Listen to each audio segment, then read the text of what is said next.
আল্লাহর ব্যাপারে নিরাশ হবেন না, তার দয়ার প্রতি আশা হারাবেন না।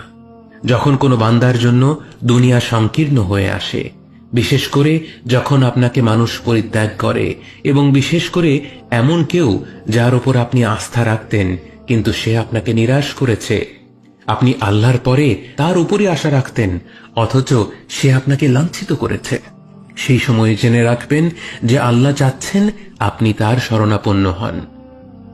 এই পৃথিবীর সবচেয়ে সুখী মানুষ হচ্ছে সে যে আল্লাহর দিকে তার মুখ ফেরায়।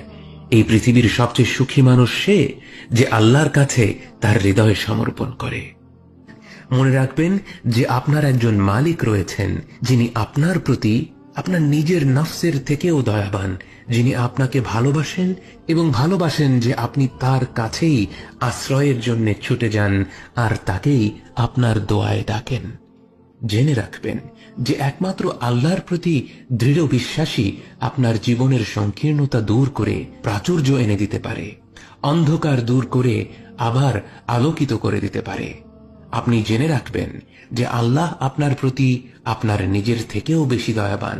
একমাত্র এই বিশ্বাসটাই আপনার সকল দুশ্চিন্তা ও বিষণ্ণতা মুছে দেবে।